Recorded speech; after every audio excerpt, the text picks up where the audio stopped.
Good morning, Eagle Nation, and thank you for joining us. Today is Friday, October 15th. I'm Mither Kama. And I'm Parker Reynolds. On Thursday, Norwegian authorities revealed to be investigating potential terrorism after a Danish suspect was disclosed to have shot arrows at shoppers in Kongsberg. The suspect had recently converted to Islam and was reported for radicalization. Last year, the same suspect was issued a restraining order for threatening to kill his own parents. As a part of the investigation, a police spokesman communicated that the suspect would undergo psychiatric evaluation. Last week, the apparent identity of the Zodiac killer was identified by a team of cold case investigators called the Case Breakers. The team, consisting of more than 40 detectives, tied the killer to Gary Francis Post, who died in 2018. They concluded this by deciphering the Zodiac's letters and anagrams, resulting in the name being revealed. Even though this information has been provided to the public, the FBI says the case remains open and unsolved. Denton Guyer senior Vincent Page, one of the highest rated recruits for college football, is no longer committed to the University of North Texas after allegations of sexual assault were made online from another student at Denton Guyer, a claim that has been made before but has not been investigated due to no witnesses or evidence. The alleged assault prompted a student-led walkout this morning at Guyer High School. Denton Police and the Denton Independent School District are currently investigating the claims made against Page.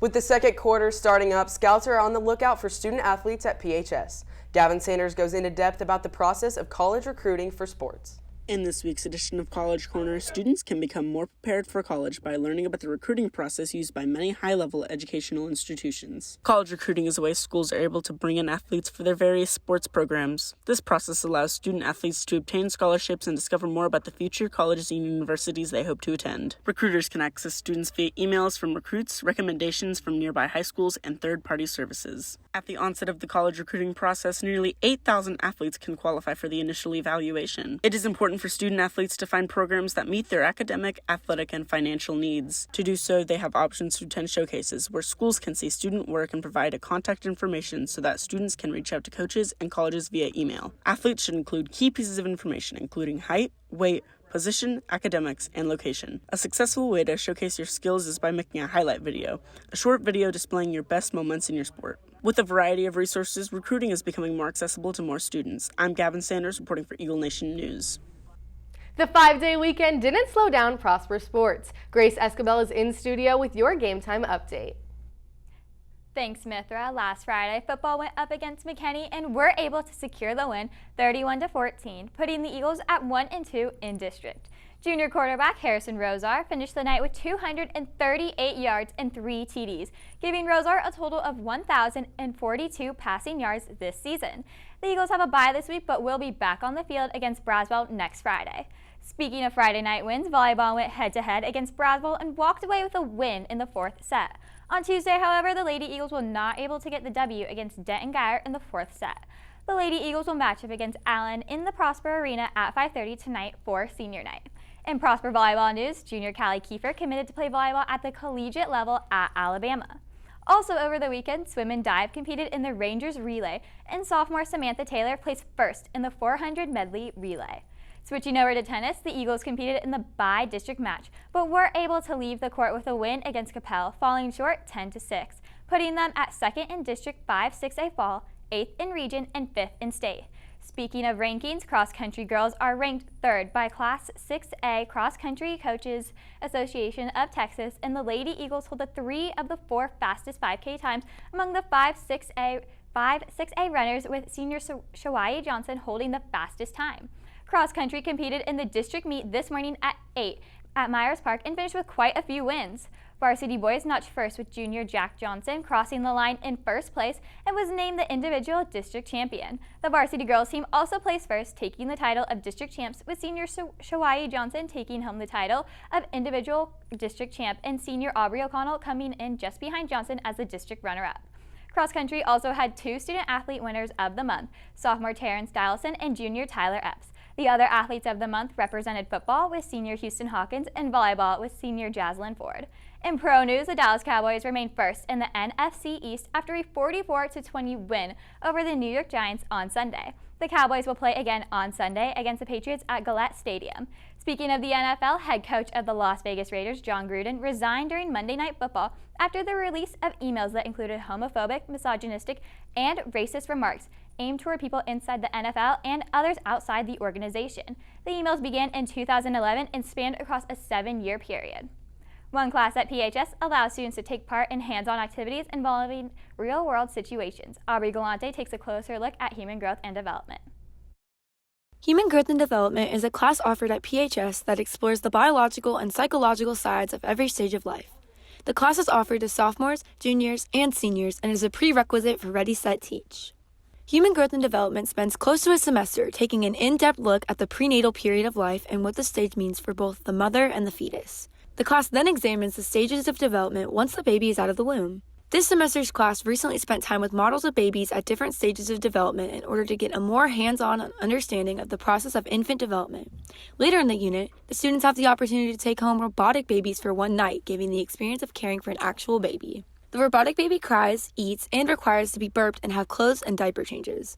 Human Growth and Development gives students the chance to learn how to care and understand the inner workings of every stage of life. Reporting for Eagle Nation News, I'm Aubrey Galante. After this short break, we will take a look into the significance of Breast Cancer Awareness Month and why October has become a pink-filled time. Come and watch PHS's first fall production of the year. Kodachrome beautifully weaves together vignettes and snapshots about love, loss, nostalgia, and community. It's a subtle and moving work about the importance of holding on and letting go. Showtimes are October 14th and 15th at 6:30 p.m. and Saturday, October 16th at 2 p.m. For more information, go to www.prospertheater.com. Breast Cancer Awareness Month continues throughout the entire month of October. Christina Krasnova brings more information on the history of this month and the importance of celebrating its survivors. The month of October helps bring awareness to the numerous individuals throughout the world who have been diagnosed with breast cancer. The first organized event to bring attention to breast cancer was a week-long event in 1985 by the American Cancer Society. In 1992, the first nationwide campaign featuring the pink ribbon occurred by Estee Lauder Cosmetics. During this campaign, 1.5 million pink ribbons were handed out, making the pink ribbon the symbol of Breast Cancer Awareness Month. Darylyn Krempin and Jenny Mills, two Prosper High School science teachers, are both breast cancer survivors, which has created a unique and lasting bond between these two. So my diagnosis was in April of 2019, and I found out just through a yearly mammogram. Like, go just have a mammogram, see, what it is, but it's not cancer. And it was cancer. One thing that Krempin and Mills have learned through their experiences is that they can now help and encourage others in their fights against the disease. Just being able to be there for someone else and let them know, like, look, you're not alone. These two teachers also believe it is important to support others and spread awareness, even in the smallest ways. I can share my story and encourage and help other moms and sisters and friends and whoever I can help them through their journey. Along with PHS Spanish teacher Katrina Garave and French teacher Paul Fernet, Krempin and Mills were recognized at the Pink Out Pep Rally last Friday in order to honor the survivors and bring further recognition to breast cancer awareness. Reporting for Eagle Nation News, I'm Christina Krasnova. New announcements from artists and releases of new movies are never ending in the world of entertainment. Colmer Meyer is in studio with this week's edition of Talent Talk.